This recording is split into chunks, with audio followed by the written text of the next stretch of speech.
A veces la gente viene y me dice, oye, el 1% de la población es psicópata. No es una cifra tan enorme como para que debiera preocuparnos como tú sugieres.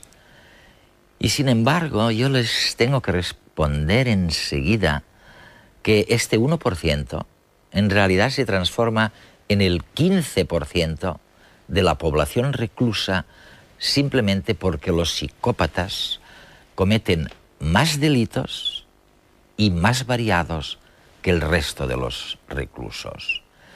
Pero además, los psicópatas, como no llevan un letrero que diga «soy psicópata», infligen una cantidad de sufrimiento indecible en la gente inocente.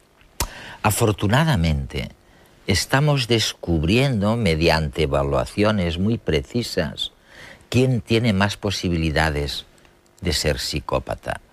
Y tal vez con ello consigamos reducir una parte de este sufrimiento indecible. La psicopatía se presenta bajo más caras que la del asesino despiadado.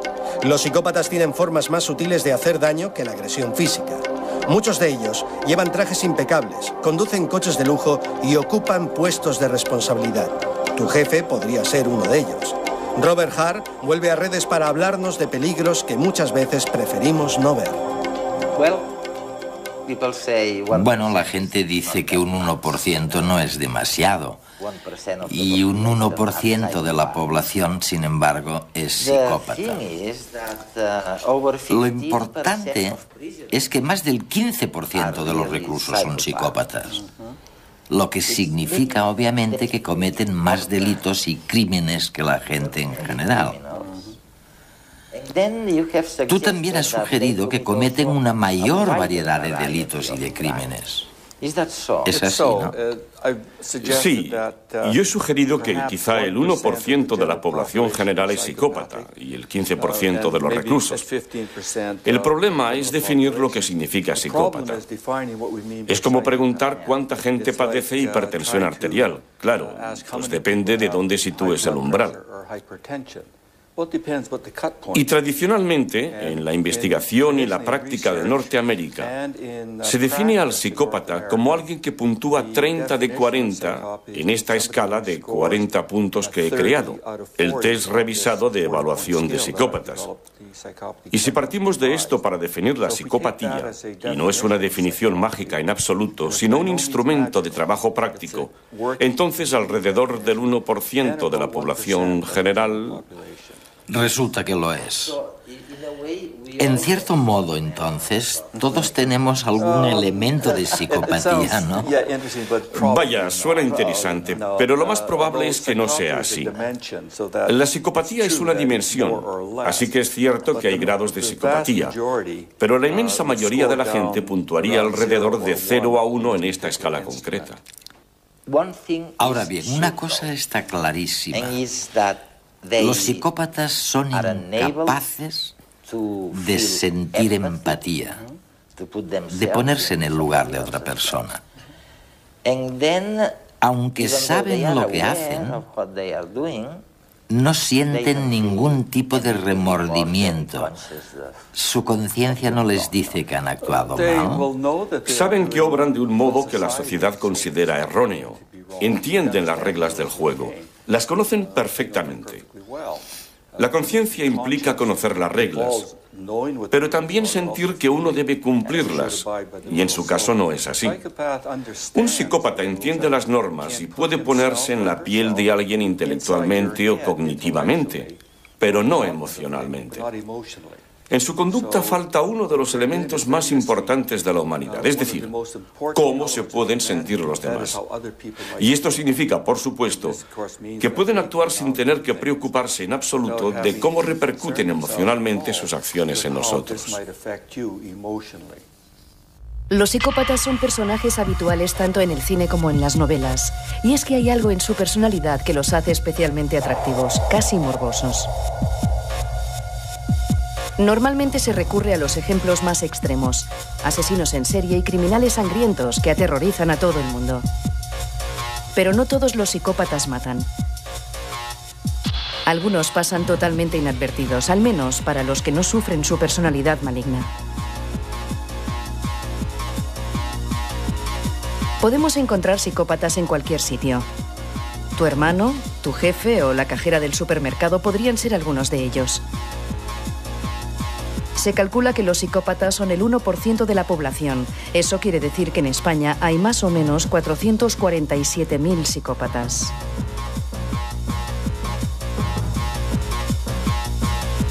A pesar de ser un porcentaje pequeño, puede llegar a influir muchísimo en el resto de la sociedad. Solo hay que fijarse en los grandes fraudes financieros que han arruinado a miles de personas. Detrás hay una mente psicópata. Alguien a quien no le importa dejar a familias enteras en la bancarrota.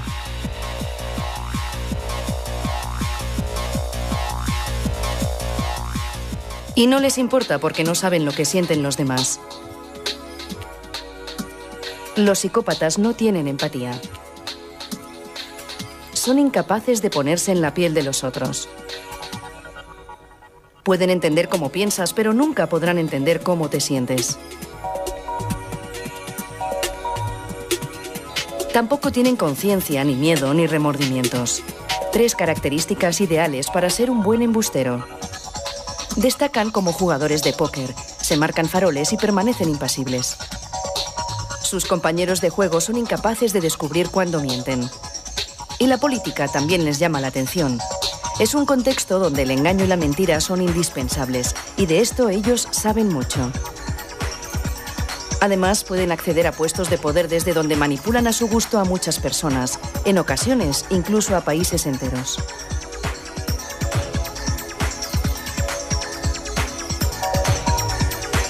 Y a pesar de conseguir sus objetivos, los psicópatas no se dan por satisfechos.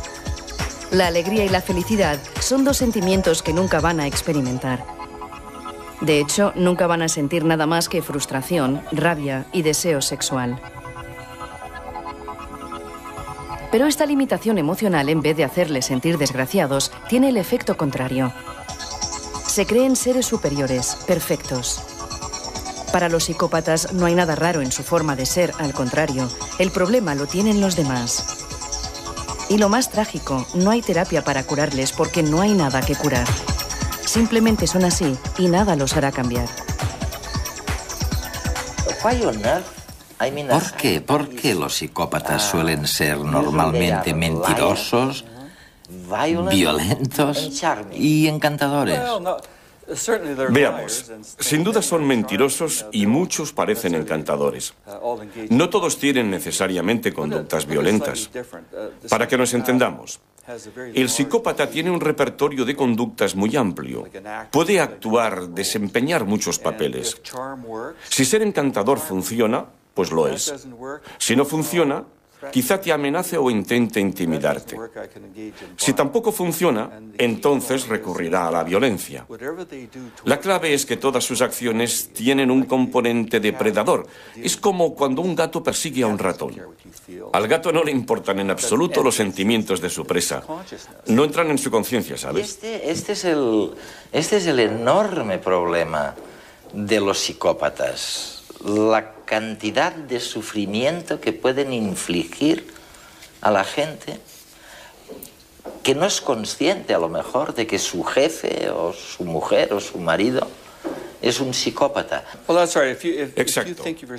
Si pensamos en nosotros como en un ratón y en el psicópata como en un gato, esto explica muchas cosas. Y podemos preguntarnos, ¿es que no se dan cuenta del dolor que están provocando a los demás? No solamente han lastimado físicamente a alguien, además han acabado con los ahorros de toda su vida, con su pensión. ¿Es que no entienden que está mal? Pero somos nosotros los que no entendemos que este tipo de personas no piensan ni sienten como nosotros. Y hasta que no comprendamos que tienen una manera distinta de ver el mundo humano, estaremos condenados a ser sus víctimas. Dices que son depredadores. Depredadores sociales sería una buena manera de expresarlo. Pero también explica hasta cierto punto dónde podemos encontrarlos. Los psicópatas están donde quiera que haya una oportunidad de algún tipo. Si alguien nace y se cría en una familia que valora las actitudes delictivas, hurta y roba y hace cosas malas, un psicópata será un buen alumno. Aprende muy rápido y probablemente acabe en la cárcel. Si naces en una familia distinta, una familia de abogados, médicos, sabes cómo vestir, cómo hablar, vas a las mejores escuelas y a la vez tienes esos rasgos de la personalidad, es decir, mientes fácilmente, engañas, no te importan los demás. Hablas muy bien. Bueno, entonces probablemente acabes en otro sitio. Podría ser la política o el derecho. Podría ser cualquier profesión en la que gracias a tu posición puedas ejercer poder y controlar a los demás. ¿José un psicópata? No, nunca lo hubiera dicho. ¿José un psicópata? José, pero sí. Era un tío encantador, ¿no? Los psicópatas consiguen engañar a casi todo el mundo. Son conversadores amenos y divertidos, con respuestas rápidas e inteligentes. Su fachada es impecable, pero por dentro están vacíos. Solo se relacionan por puro interés. Son como actores que interpretan un papel, el papel de su propia vida. Al principio me caía bien, francamente bien, la verdad. Era un tío pues, que contaba historias, pero conforme pasaba el tiempo la verdad es que me empezó a parecer superficial. Ahora que lo dices sí que era un poco raro. Había algo en los ojos, era como si no mostrara ninguna emoción, como si tuviera una máscara. Eso sí, siempre iba impecable, las camisas perfectamente planchadas y ropa de calidad. Siempre iba con ropa italiana. Los psicópatas tienen una necesidad de autogratificación desmesurada. Para satisfacerla se sirven de todos los que tienen a su alrededor. Y saben que con una buena apariencia es más fácil conseguir lo que quieren.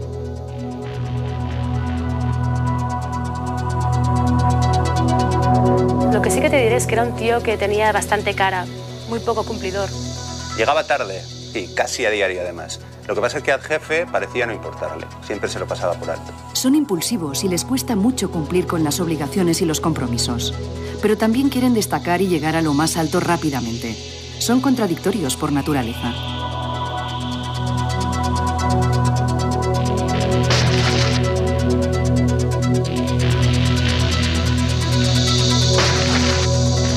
Siempre intentaba destacar, siempre intentaba tirar para arriba, ¿no? Y no le importaba cómo. A mí me tenía amargada. Siempre pedía los informes a última hora y larguísimos. Y luego se colgaba en las medallas. Los psicópatas identifican a los más vulnerables y se aprovechan de ellos. Ven a las personas como simples objetos que les pueden beneficiar y no sienten ningún remordimiento. Es más, para ellos, el débil también es un imbécil, alguien que está pidiendo a gritos que le exploten.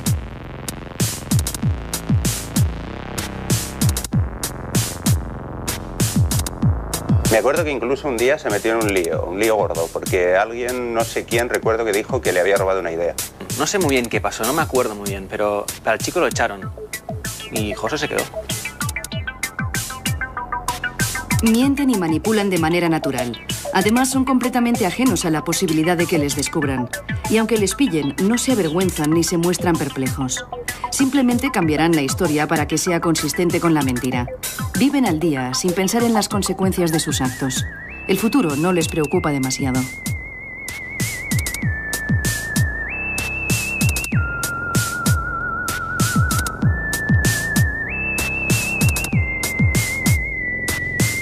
A mí me engañó totalmente, pero me entendía y me comprendía tan bien. En las relaciones de pareja, los psicópatas también son unos actores magníficos. Son incapaces de sentir amor, pero aprenden a imitar el romanticismo. El cine es una buena escuela. Repiten las frases que oyen en las películas para hacerse pasar por novios cariñosos y complacientes. Cuando la víctima muerde el anzuelo y se enamora perdidamente, aparece su lado más oscuro. En nombre del amor, le sacan todo lo que pueden. El psicópata puede ser cualquiera. Podría ser tu amiga, tu madre o incluso la persona que ves cuando te miras al espejo.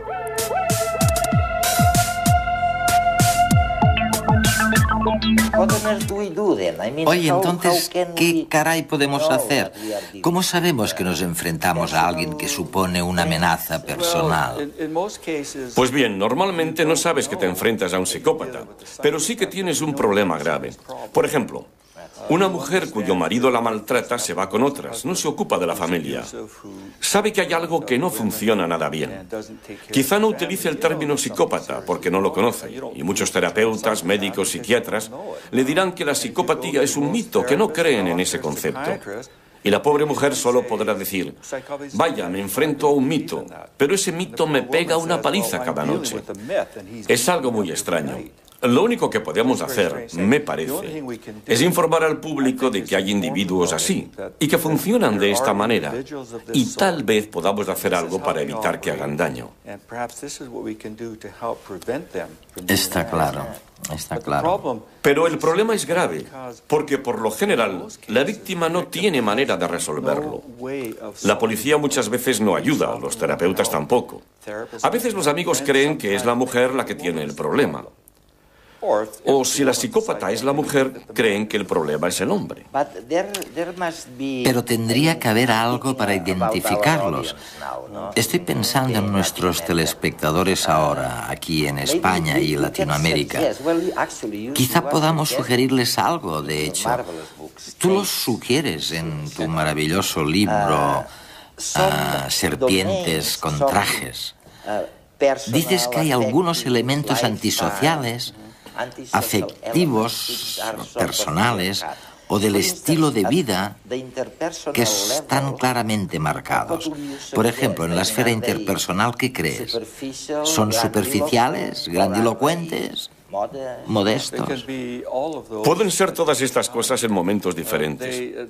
Hay que pensar en ellos como si actuaran sobre un escenario. Adoptarán el personaje que más les convenga para la situación.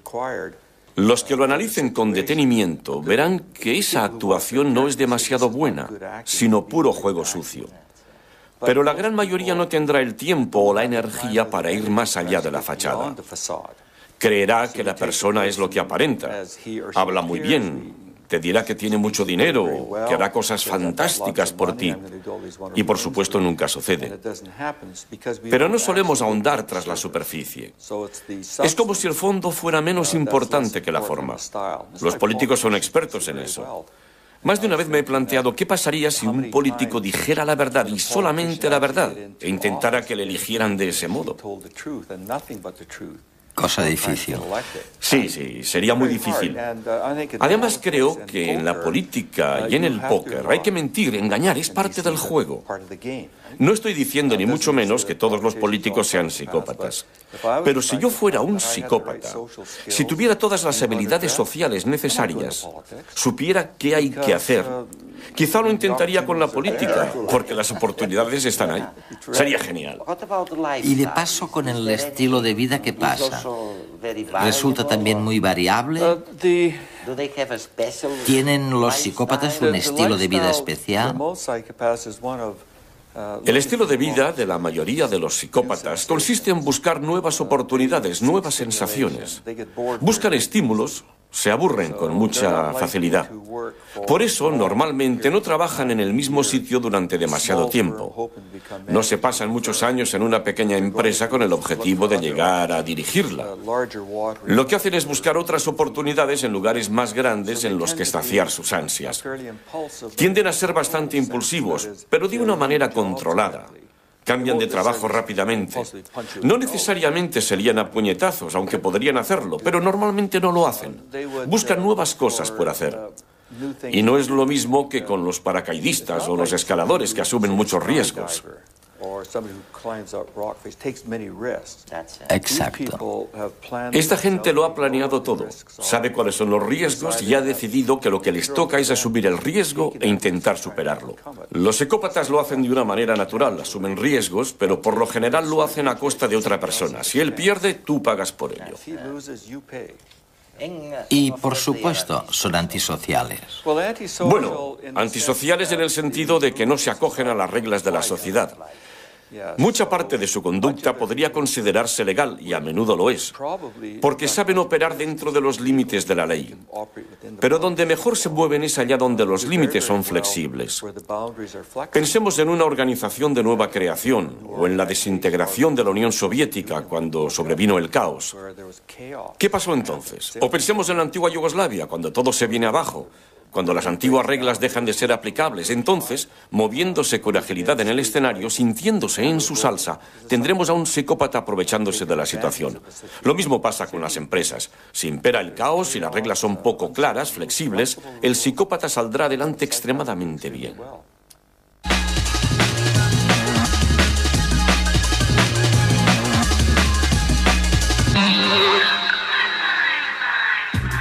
Un estudio del Consejo Superior de Investigaciones Científicas ha reconstruido tratamientos curativos que se realizaban mediante conjuros y masajes hace 4000 años. Los textos se han recuperado a partir de tablillas de arcilla de la antigua Mesopotamia. Según la investigación, los exorcistas de la época recitaban sus conjuros mientras practicaban los masajes vestidos con un disfraz de pez, símbolo del dios de la magia. Algunos de estos relatos proporcionaban al paciente una explicación de su enfermedad para que comprendieran el porqué de su sufrimiento. En otros, el exorcista amenazaba con hechizos a los demonios causantes de la enfermedad para expulsarlos del cuerpo del paciente. Los textos médicos se han encontrado en bibliotecas y archivos de ciudades de la antigua Mesopotamia. En ellos se explicaba que el masaje se realizaba con aceite de plantas aromáticas y medicinales. Servía, entre otros, para facilitar el parto sin dolor, combatir el agotamiento o remediar la parálisis en algún miembro. Científicos de Estados Unidos y Canadá han descrito los efectos de la pesca de grandes tiburones en la costa este del país. Esperan que los resultados sirvan para gestionar de modo más sostenible los recursos que ofrecen los ecosistemas. La desaparición de grandes tiburones en el noroeste del Océano Atlántico ha aumentado en las últimas décadas. El incremento de su consumo alimentario y la pesca accidental son las principales causas de este aumento. Esta sobreexplotación de los ecosistemas marinos ha provocado un desequilibrio en la cadena trófica. Al descender las poblaciones de grandes tiburones, que son depredadores naturales, han aumentado las de rayas y pequeños tiburones. En consecuencia, las ostras, almejas y otros moluscos, la principal fuente de alimento de las rayas, han disminuido en gran cantidad. Los científicos advierten que estos cambios degradan aún más los ecosistemas costeros ya muy afectados por la actividad humana. Tratar eficazmente los periodos de depresión en personas con trastorno bipolar no es tarea fácil. Los resultados de un ensayo clínico realizado con cerca de 400 pacientes podrían ayudar a mejorar el tratamiento en el futuro. Tomar antidepresivos cuando ya se están empleando estabilizadores del ánimo no mejora el tratamiento del trastorno bipolar. Esta es la conclusión a la que ha llegado el Instituto Nacional de Salud Mental de Estados Unidos en el estudio STED-BD. En el ensayo han participado 366 pacientes de 22 localidades del país. A todos ellos se les administró un estabilizador del ánimo. Además, a la mitad de los participantes se les suministró un antidepresivo, mientras que el resto tomó un placebo. Después, se comparó la evolución del trastorno bipolar entre los distintos grupos. Según los resultados, todos presentan el mismo porcentaje de recuperación. El estudio promete más resultados que ayudarán a diseñar nuevas opciones para el tratamiento del trastorno bipolar. La falta de donantes de sangre constituye un serio problema. Por otra parte, las transfusiones entre grupos incompatibles pueden desencadenar graves enfermedades e incluso la muerte. Estas limitaciones podrían solventarse gracias al hallazgo de un equipo danés. Los grupos sanguíneos A, B, AB y 0 se deben a la presencia de proteínas concretas en la membrana de los glóbulos rojos. Los individuos con grupo A tienen en sus células la proteína A, mientras que las personas tipo 0 no tienen ninguna proteína en la superficie de sus glóbulos rojos. Científicos de la Universidad de Copenhague han desarrollado una técnica que permite convertir sangre de los grupos A, B y AB en grupo 0. El sistema utiliza unas enzimas que eliminan de los glóbulos rojos las proteínas específicas de los distintos tipos de sangre. El avance es de gran importancia porque el grupo 0 se considera universal y puede emplearse en cualquier tipo de transfusión. Ahora están estudiando si la sangre que se obtiene con este sistema es segura y efectiva.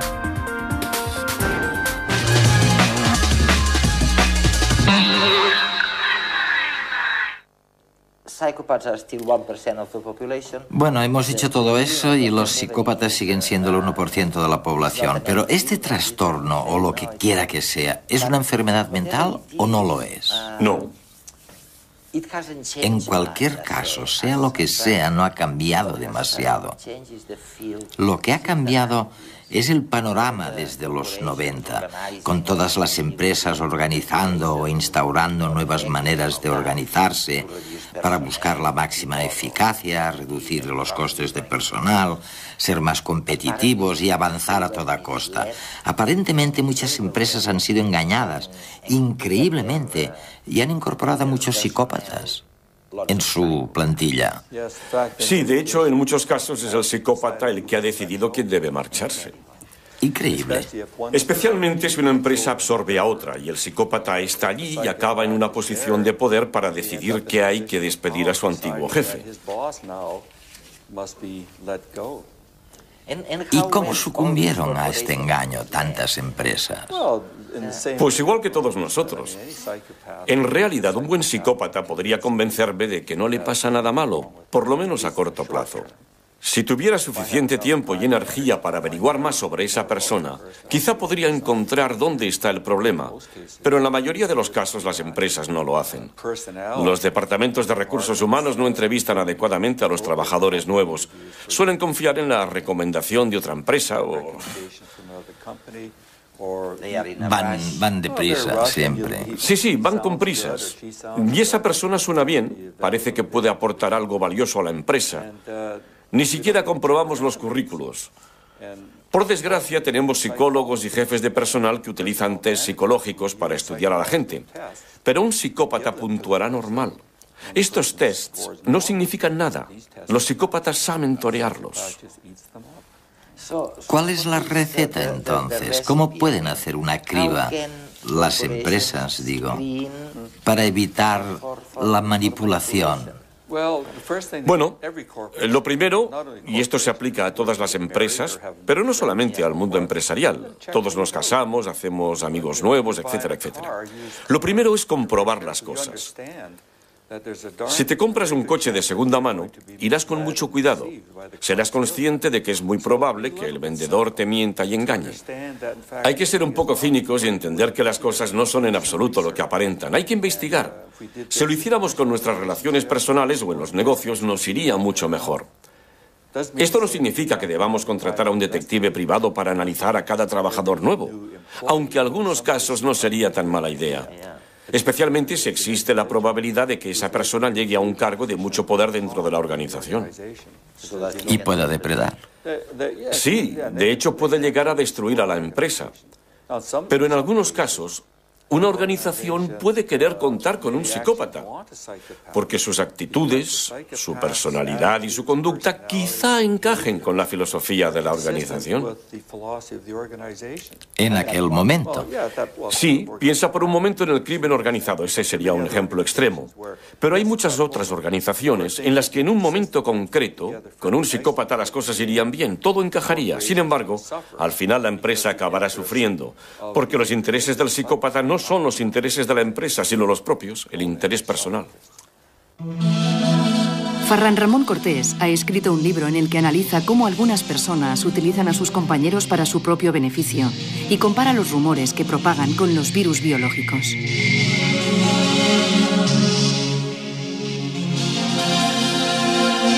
En todas las empresas, desde mi punto de vista, en todas sin excepción, hay personas tóxicas. Lo que pasa es que infectan más o menos. El mecanismo que utilizan un virus muy particular que es el rumor. Y a través del rumor, la enfermedad que provocan es la rotura de la comunicación interna y la desestabilización, en muchos casos, de la propia organización.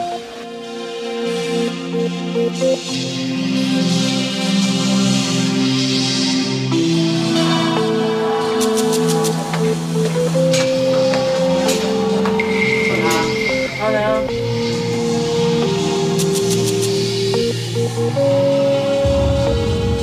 En las epidemias de rumores participan tres tipos de personas. En primer lugar, los reservorios, que son los que lanzan el rumor. Llevan el virus dentro y lo lanzan.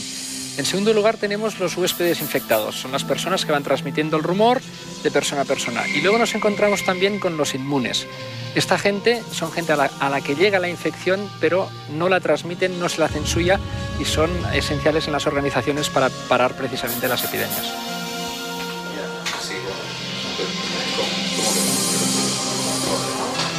Vale. Claro. Los rumores, igual que los virus, van pasando de unos a otros, se van contagiando hasta que alcanzan una parte sustancial de la plantilla. Por el camino van intoxicando y lo que producen es una destrucción de la comunicación interna. Hay situaciones propicias para que empiecen estos procesos de epidemia de rumores. Una de ellas es cuando hay situaciones de cambio. En las situaciones de cambio se generan muchos rumores porque proyectamos nuestros miedos, sobre todo en el peor de los escenarios, en forma de rumores que difundimos a gran velocidad. De la información original, el rumor elimina detalles esenciales, lo sustituye por otros, haciendo la historia más interesante, más incisiva y por tanto también más contagiosa. Es lo que es la mutación, que igual que ocurre con los virus, en cada mutación ganamos un estadio en virulencia.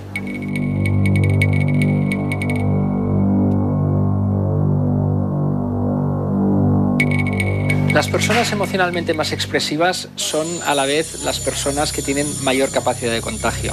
En circunstancias normales son personas imprescindibles en las empresas porque ayudan a crear climas de compañerismo, ayudan a generar relaciones y ayudan a funcionar la compañía.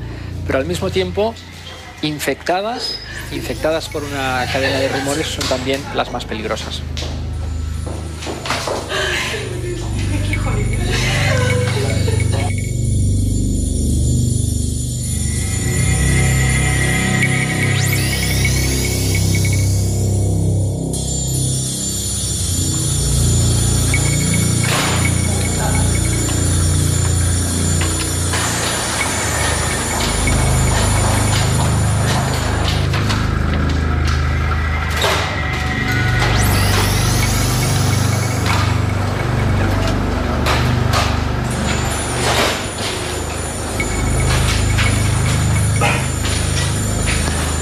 Ante una epidemia de rumores es muy importante identificar el origen, de dónde parte, quién es la persona que lo ha difundido.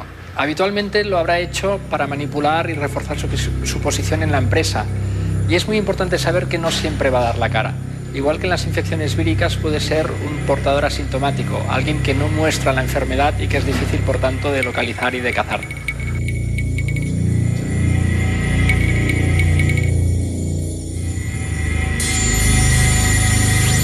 Al igual que en otras infecciones víricas, aquí también existe la posibilidad de tener una vacuna. La vacuna que yo propongo son un conjunto de actuaciones que lo que quieren es reforzar la confianza entre la gente. Con confianza se produce inmunidad y los rumores llegan porque siempre están allí, pero no calan y no dañan a la organización. ¿La psicopatía tiene causas genéticas o depende del entorno? Pues de hecho ambas cosas, aunque probablemente los genes influyen más que el entorno. Este debate ha estado vigente durante mucho tiempo y seguirá estándolo, especialmente en este ámbito. Porque la pregunta que se hace la gente es, ¿el psicópata nació malvado o se volvió malvado? Sí. Y la respuesta es una combinación de ambas cosas. No existe un gen para la psicopatía. No. No lo hemos descubierto todavía. Con el tiempo quizá encontremos una combinación de genes que expliquen la conducta. Pero lo que sí tenemos son buenas pruebas científicas de que hay factores genéticos muy fuertes que entran en juego.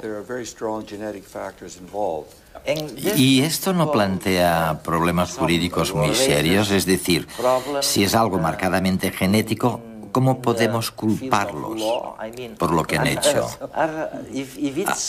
Si es tan claramente genético, ¿cómo les podemos culpar? Bueno, hay muchas otras cosas que se deben a componentes genéticos. Por ejemplo, la inteligencia. Hay personas que por naturaleza no son muy listas, pero seguimos responsabilizándolas de sus actos y entienden las reglas del juego. Lo mismo sucede con la psicopatía. Esto se ha debatido varias veces en Estados Unidos y el argumento que se esgrime es que los psicópatas no juegan con todas las cartas porque les falta algo. Les falta la capacidad de entender que lo que hacen tiene consecuencias emocionalmente devastadoras sobre los demás. Y hay quien dice, bueno, quizá no sean responsables porque carecen del componente emocional. Pero ese argumento no ha prosperado. Y la ley, en Estados Unidos por lo menos, dice que si conoces las reglas del juego y sabes distinguir el bien del mal, entonces puedes ser procesado. Eres responsable de tus actos. A un psicópata se le da muy bien intentar utilizar eso mismo que mencionabas. Te dirá, no es mi culpa, yo nací así, es culpa de los demás, es culpa de la sociedad. Pero no es verdad, toman sus propias decisiones. Bueno, ya los hemos identificado, más o menos. Cometen un delito o un crimen y los ponemos en la cárcel. Sí. ¿Y luego qué hacemos? Tú tienes enorme experiencia, has analizado varios centros penitenciarios por todo el mundo. ¿Qué hacemos con ellos? Pues normalmente lo que hacemos no es lo adecuado. Para los delincuentes y criminales tenemos programas de tratamiento o programas conductuales e intentamos que todos obedezcan las mismas reglas utilizando las mismas técnicas. Pero con los psicópatas no funciona, porque la mayoría de estas técnicas se basan en la emoción, la capacidad de experimentar ansiedad, miedo, remordimientos, todas tienen bases emocionales. Y con un psicópata es un método equivocado. Si le dices a un psicópata, lo que haces está poniendo en peligro a otras personas, les estás haciendo daño, tienes que cambiar, pues te dirán, de acuerdo, cambiaré. Pero será una respuesta superficial, porque en su foro interno esa persona pensará, ¿y por qué debería cambiar? Yo estoy bien. Si eso no funciona, ¿cómo deberían ser entonces los programas? Pues lo primero que deberíamos hacer es desconfiar muchísimo de todos los psicópatas que de repente afirmen sentir empatía. Es imposible que cambien su esencia de la noche a la mañana por mucho que utilicen las palabras adecuadas y digan, estoy curado, he encontrado a Dios, he encontrado a Cristo, ahora sí que sé lo que estoy haciendo. Hay que hacer caso omiso de afirmaciones así porque lo que cuenta son los actos. Y por otro lado, es importante convencerles de que pueden beneficiarse si cambian un poco su conducta. Es decir, que va en su propio interés cambiar, no mucho, porque no van a cambiar mucho, pero sí hasta cierto punto. Decirles que se pondrán en menos líos o que pasarán menos tiempo en la cárcel del que pasarían si no cambiaran.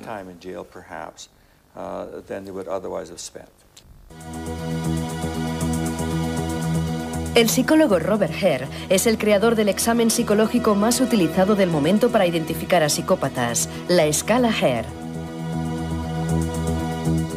En este método se evalúa si un individuo cumple algunos de los 20 criterios establecidos en la escala Hare. Estos criterios no son más que rasgos característicos de la personalidad psicopática. Algunos ejemplos de ellos son la falta de empatía, el encanto superficial o un egocentrismo extremo. Para llevarla a cabo, el paciente es sometido a un cuestionario estructurado. Es entonces cuando el evaluador concede para cada criterio 0, 1 o 2 puntos en función de si el paciente no lo cumple, lo hace parcialmente o lo cumple en su totalidad. Tras el test, el evaluado adquiere una puntuación final que varía de 0 a 40, considerándose psicópatas a los individuos con calificaciones superiores a 30. Recientemente se ha desarrollado una nueva prueba para detectar si la percepción de la violencia varía entre criminales psicópatas y aquellos que no lo son. Su resultado ha sido un éxito y tan solo 10 minutos parecen suficientes para reconocer individuos con trastornos psicopáticos. Este examen sencillo obliga al evaluado a clasificar palabras en agradables, desagradables, violentas o pacíficas. Por ejemplo, ¿es la palabra sangre agradable o desagradable? Y matar, ¿se cataloga como violenta o pacífica? El tiempo requerido para asociar términos tanto de forma correcta como errónea parece ser mucho menor en psicópatas, dejando constancia de la concepción anómala que poseen de la violencia.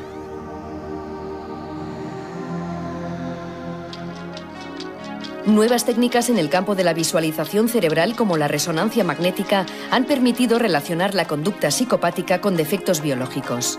Así, la corteza prefrontal, vital para gestionar los impulsos, presenta una reducida actividad.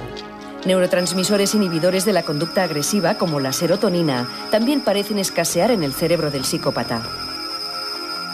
En definitiva, los últimos avances en psicología y técnicas de imagen cerebral han facilitado la diagnosis de la psicopatía. El reto ahora consistirá en la cura y la reinserción de los que la padecen.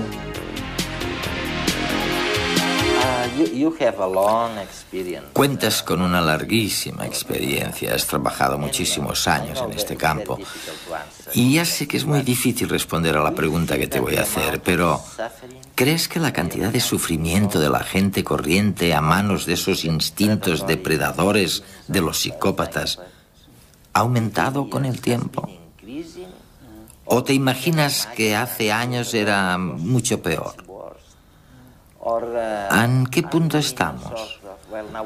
Ahora tenemos tu escala para medir. Hemos empezado a darnos cuenta de que son diferentes. ¿Está mejorando la situación? No sabes cuánto me gustaría saberlo. Todo funciona por ciclos. Si nos remontamos a la Baja Edad Media, cuando proliferaban las ciudades-estado, cada pueblo era un estado. Y eso a menudo entrañaba peleas, asesinatos, saqueos, violaciones constantes y, por supuesto, allí encajaba perfectamente el psicópata. De hecho, por aquel entonces el psicópata probablemente se consideraba un verdadero héroe. Era alguien que sacaba el trabajo adelante. Creo que lo mismo sucede ahora. Hay muchas situaciones en las que los psicópatas realmente pueden prosperar. Uno de los problemas que tenemos ahora es que, como sociedad, a través de las películas y la televisión, lo que hacemos en cierta medida es promover el estilo de vida psicópata. Estamos transmitiéndole a una nueva generación que así es como se hacen las cosas y que además es fantástico. Que es eficaz, ¿eh? Sí, en las películas y la televisión, el principal ingrediente es la violencia. Y se trata de violencia depredadora. Violencia a sangre fría, sin pasión. Se actúa contra los demás sin ningún tipo de preocupación por ellos, sin sentimientos de remordimiento o de culpabilidad. Y los niños lo ven. Los jóvenes lo ven. Y gran parte de este material se convierte en un modelo a imitar, un guión sobre cómo actuar. Tal vez les cueste comportarse así, pero con el tiempo aprenden. Déjame darte un ejemplo. En Estados Unidos, hace 9 o 10 años, hubo un periodo en el que los chavales jóvenes, de 14 o 13 años, solían reunirse en grupo y pegarle una paliza a otro chaval. Le pegaban patadas, le acosaban, le humillaban. En Canadá nunca había pasado nada similar, hasta que apareció en la televisión. Al cabo de 2 o 3 meses, ya teníamos casos como ese.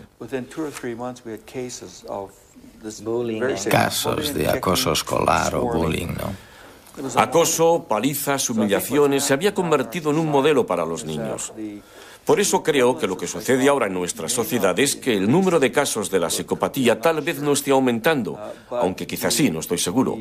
Pero sin embargo a un psicópata le resulta mucho más fácil expresarse que antes, porque lo que antes se consideraba poco ético, inmoral o antisocial ahora se convierte en la norma. Pasa a estar bien. Todo se reduce a pensar ante todo en uno mismo.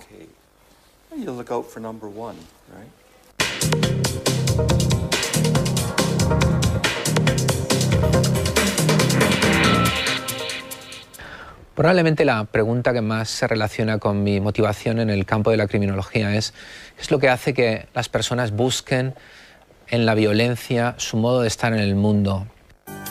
Vicente Garrido es uno de los mayores expertos en psicopatía de nuestro país. Sus investigaciones en la Universidad de Valencia van mucho más allá de los libros y se puede decir que ha mirado a más de un psicópata a los ojos. Hoy nos habla de qué hay en esas mentes. La palabra que he traído es humillación y es una palabra importante en este contexto del crimen y la psicopatía por 3 razones. Primero, porque se trata de un motivo profundamente humano, a diferencia de otras causas que promueven la agresividad y que la compartimos con los animales. El sentimiento de humillación requiere, por encima de todo, la conciencia de sí, el hecho de que te sientes traicionado o maltratado en una reflexión íntima e introspectiva, algo que solo puede hacer el ser humano. En segundo lugar, es importante porque es probablemente la motivación más fundamental para el crimen violento. Y en tercer lugar, aunque de una manera más aproximada, porque mi teoría es que los asesinos en serie matan porque no quieren ser lo que son y cuando matan intentan ser otras personas y en buena medida se sienten humillados del rol que ahora desempeñan, por eso quieren construir una nueva realidad y por eso se convierten en asesinos en serie. El placer viene del desquite, viene de la venganza. La venganza es un plato que se sirve frío. La venganza te produce un equilibrio. Acabas de poner tablas en una situación en la que tú estabas perdiendo. Os he traído lo que es mi última obra, escrita con mi colega Patricia López, que se denomina El rastro del asesino, del que estoy particularmente satisfecho por 2 razones. Primero, porque es el primer libro que habla de la técnica del profiling, la personalidad criminal como herramienta forense para permitir orientar la investigación criminal en asesinos sistemáticos desconocidos, asesinos en serie, pero también agresores sexuales.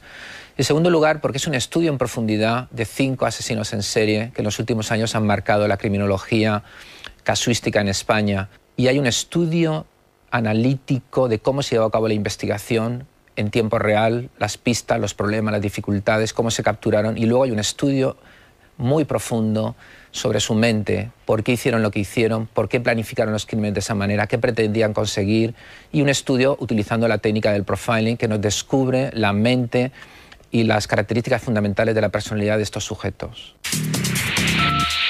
He traído un par de imágenes para que el espectador sea consciente de cuáles pueden ser las motivaciones de los asesinos en serie y en qué modo pueden ser tan diferentes. El primer caso es el del asesino del Pouchet. Lo que define este tipo de crimen es la venganza, la humillación. Las mujeres de ese barrio ni siquiera lo miran, porque él no forma parte de ese mundo. Cuando mata a las 2 mujeres en este barrio, está demostrando que él sabe cómo tratar a estas mujeres y las mata por odio, y por eso es sádico. Quiere hacerlas sufrir. El sadismo da placer sexual, pero él no las toca sexualmente. La otra imagen corresponde a Tony King, que quizá el público lo puede concebir más como el clásico psicópata sexual. Tony King empieza su carrera delictiva como un delincuente juvenil y pronto, además de robos y actos de violencia, progresa hacia el delito sexual. Mientras que antes en Inglaterra necesitaba el control de la víctima hacia la inconsciencia para poder satisfacer su fantasía sexual, ahora vemos que ese control no es suficiente. Ya no basta con que la mujer esté inconsciente, tiene que estar muerta. El control ha de ser absoluto. Lo que nos muestra Tony King es un camino que empezó en su adolescencia y que culmina en la necrofilia. Pues he traído un objeto hasta cierto punto histórico porque el primer caso documentado en el que se aplicó la técnica del perfil criminológico a la hora de ayudar en la captura de un asesino en serie fue justamente en el caso de Ferrandiz, y tuve la oportunidad de ser yo en ese caso la persona responsable de colaborar con la Guardia Civil y el juez para capturar a Ferrandiz. Él me escribió de su puño y letra cómo llevó a cabo el primero de los crímenes, y es justamente lo que puede ver el espectador aquí. Él escribe el momento en que invita a su primera víctima, la filóloga joven castellonense Sonia Rubio, a subir a su coche, cómo la lleva en un momento determinado del trayecto por la zona de Playetes, por la zona de Benicàssim, la golpea para dejarla inconsciente, para controlarla, cómo posteriormente, cuando ya está en una zona pantanosa donde no hay posibilidad de ser observado ni que la chica reciba ayuda, la ata, la hace caminar, y en un momento determinado donde él considera que ese cadáver va a quedar ahí durante mucho tiempo sin descubrir, lleva a cabo su crimen, un crimen con un componente de control y de escenario en su manejo y en su preparación muy significativo. Él, por vez primera, siente que realmente hace para lo que ha sido llamado en este mundo y se convierte en un asesino en serie. El lugar que he escogido es un poco peculiar. Estamos en la penitenciaría estatal de Florida, en Estados Unidos, 1985. En esa prisión de Florida y en esos años se produjo la primera introspección de un asesino en serie a cargo del padre del canon del asesino en serie moderno, que fue Ted Bundy. Es un hablar supuestamente de alguien que sintiera y pensara lo que él siente y piensa. Da pistas sobre cómo un asesino en serie, quizá más letal que él, puede estar ahora mismo planificando un próximo crimen. Dio pistas suficientes como para que, visto con posterioridad, hubiera podido llevar a su captura. Bundy les dijo: no esperen encontrar al típico tío que tiene pinta de buscar a putas. Entonces pusieron a una mujer policía por la zona de prostitución y picó el asesino. Pero en ese momento el FBI no fue capaz de demostrar que ese hombre era el asesino, y tampoco las pruebas eran irrefutables.